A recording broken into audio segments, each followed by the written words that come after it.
je vais maintenant vous présenter la prise en charge chirurgicale des métastases rachidiennes.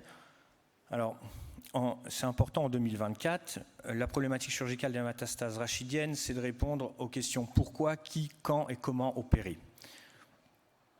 Pour la question pourquoi opérer, je vais m'appuyer sur une série qui a été établie par le GSTSG. C'est une série prospective, 22 centres internationaux, 2700 patients opérés d'une métastase de 91 à 2016. Moi, je me suis initié à ce groupe grâce au professeur Mazel qui très vite s'est intéressé à la métastase.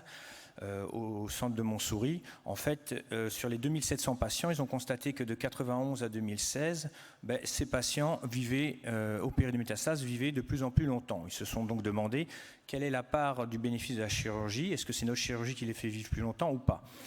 Le résultat est celui-là, le palliatif debulking augmente et le en-bloc extralésionnel, donc la chirurgie carcinologique, diminue. Et pourtant, les patients vivent plus longtemps. Je vous prends 3 exemples. Le sein, résection complète carcinologique versus résection incomplète ou debulking, aucune différence de survie. La prostate, il en est de même. Paradoxalement, le poumon, quand vous faites une résection complète carcinologique, vous vivez plus longtemps que la résection incomplète. Je dis paradoxalement, mais pas tant que ça, parce qu'en fait, vous savez qu'il y a dans cette série, il y avait 95% de pancostobias.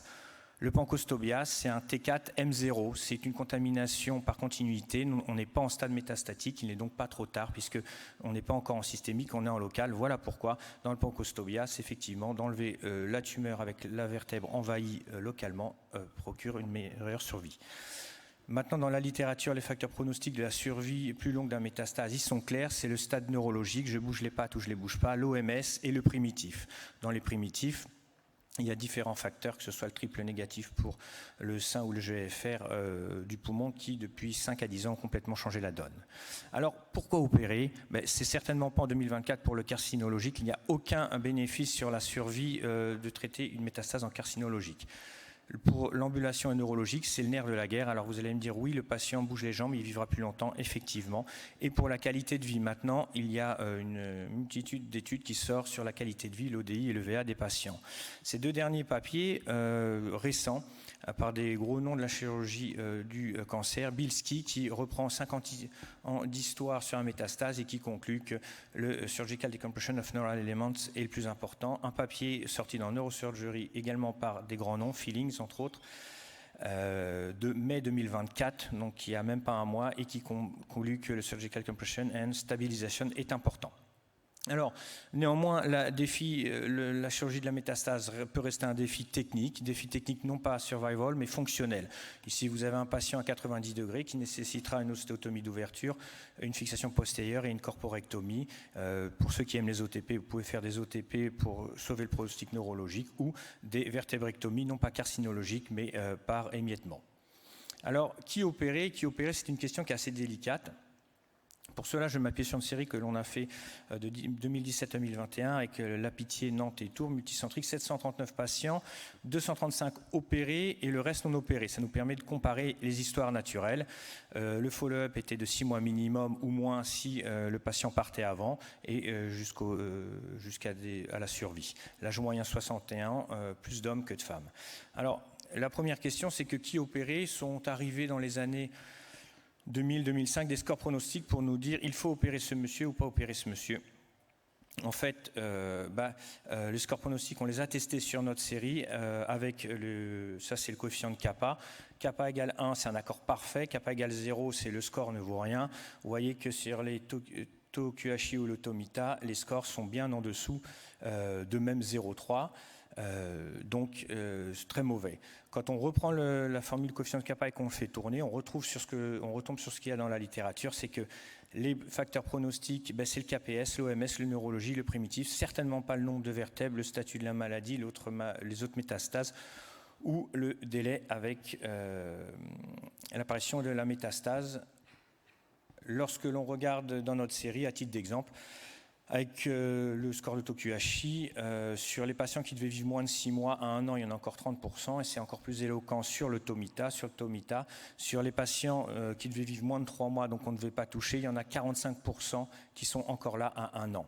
Donc ces scores en 2024 ne doivent plus être utilisés pour nous guider dans nos patients à opérer. Alors, pourquoi ça c'est important? Parce que je vais vous montrer quelque chose qui va faire bondir certains chirurgiens, ce logo, la CCI. Ça, c'est une CCI qui est tombée il y a quelques mois dans laquelle j'ai dû intervenir. La question posée est: traitement chirurgical était-il indiqué pour ce patient qui avait une métastase?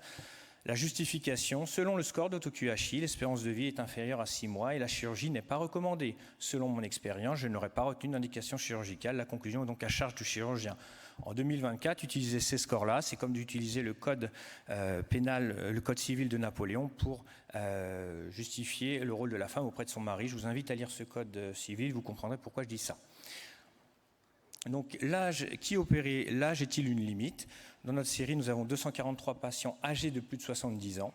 La survie médiane des 70-80 ans est égale à celle des moins de 70 ans. Effectivement, pour les 80 ans, la survie est plus de 80 ans, la survie est moindre. On a également regardé les patients opérés versus corsets. On voit que les patients opérés vivent aussi longtemps que le traitement médical, donc peut-être sur des fractures plus légères, mais que les patients corsettisés à plus de 70 ans ont quand même une survie moindre, parce que ça a déjà été montré pour le corset chez les personnes âgées suite à des fractures. Un corset, quand vous êtes vieux, ça fait des escarres, ça fait mal, vous ne vous levez plus, vous êtes moins ambulatoire et vous partez statistiquement plus tôt. Alors, qui opérer? Pour nous, l'âge même supérieur à 80 n'est pas une contre-indication opératoire. Il faut une chirurgie adaptée, du percutané, une équipe entraînée, chirurgie courte, enseignement diminué. Nous, les levées sont précoces, les retours à domicile aussi. Il y a 70% des complications post-opératoires chez la métastase sont dues à une défaillance autre que la chirurgie chez des patients âgés, fragiles et qui glissent. Et bien sûr, quand opéré en absence de contre-indication de l'anesthésie, ça c'est un autre problème, chacun en débattra dans son centre. Les limites, est-ce qu'on fait du qu'il en coûte? Alors, on a fait sur ce même papier, on a regardé les patients avec les deux OMS 3 ou 4. 71 patients OMS 3 ou 4 opérés, 16% de complications. On est dans les pourcentages de complications assez classiques de l'ensemble des chirurgies durachidiennes. Alors, c'est éthique, ça se débat. Les non-opérés vivent 2 mois, les opérés vivent en gros 4 mois. Voilà, il y a des patients qui, 4 mois ambulatoires, sont contents d'aller prendre le TGV, d'aller dire au revoir à toute la famille et d'avoir 4 mois d'une vie un peu normale. Il y en a d'autres qui ne veulent pas, ça c'est à voir avec votre patient. Aux États-Unis, ils ont répondu. En fait, maintenant, ils opèrent même les OMS 3 ou 4 parce qu'ils ont calculé que c'était $3 000 en moyenne par jour pour un patient alité versus $500 à peu près pour ambulatoire au domicile. Et du coup, ils développent même la RAC chez les patients métastatiques. Alors, quand opérer, c'est un peu le nerf de la guerre et la difficulté actuelle pour y répondre. Qui peut me dire de ces deux épidurites, laquelle est neurologique et laquelle ne l'est pas encore? Et pourtant, il y en a un qui ne bouge plus les pattes et l'autre qui bouge tout. Qui peut me dire également de ces deux épidurites, laquelle est complètement para et l'autre pas encore? C'est complètement impossible. Et pourtant, comme ça a été montré dans l'ensemble des séries, le Frankel est déterminant pour le pronostic de survie, comme vous voyez ici, de manière significative. Le problème, c'est que actuellement encore persiste en 2024, et on le voit tous dans nos centres, des appels pour des métastases. Le patient n'est pas neuro, il n'y a pas d'indication neurochirurgicale. 2 heures plus tard ou 4 jours plus tard, le patient est neuro, bah oui, mais il n'y a plus d'indication neurochirurgicale. Ça, en 2024, ça ne doit plus avoir lieu.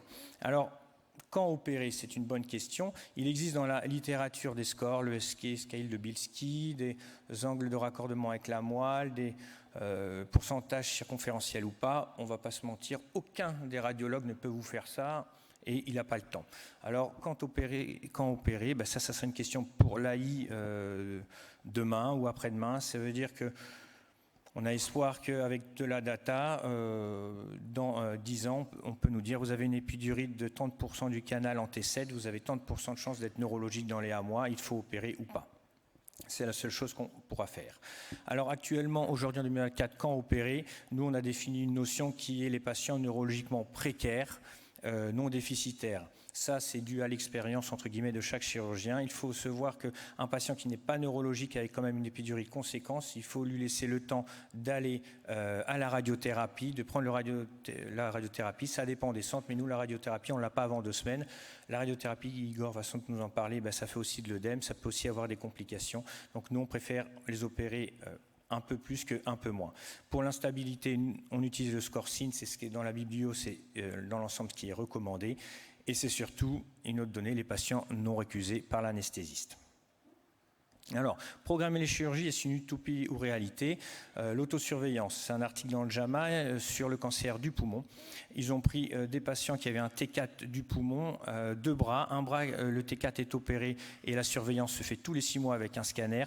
Un autre bras, le patient est opéré et la surveillance se fait par le patient lui-même qui tous les jours a des exercices respiratoires, d'assouplissement à faire.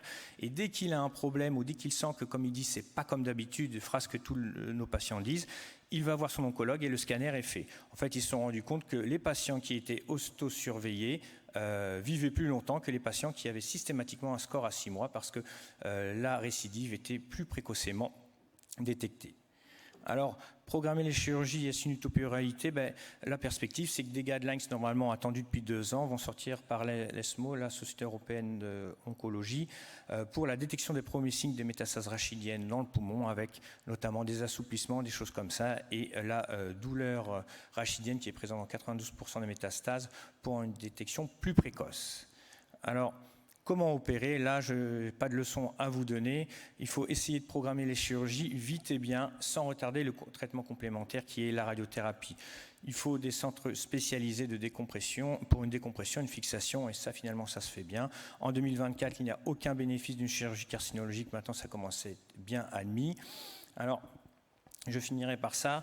Pour le diagnostic précoce des métastases rachidiennes, Bertrand va vous en parler, mais il avait écrit un papier il y a quelques années sur le pic du vendredi. On a tous constaté qu'effectivement, le vendredi soir, fleurissaient les métastases à opérer en urgence. On avait écrit une petite lettre dans Spine Journal avec un modèle mathématique qui explique comment une personne âgée visitée par sa famille le dimanche, on se rendait compte que les jambes ne bougeaient plus, il arrivait aux urgences, il passait 24 nuits à l'UHCD, il avait son scanner qui était interprété 2 jours plus tard et puis il y avait la réunion du service de médecine ou de cardio dans lequel il est 3 jours plus tard pour arriver le vendredi soir sur un patient qui ne bougeait plus les jambes. En 2024, on espère changer les choses et Bertrand va vous l'expliquer. Voilà. Je vous remercie de votre attention.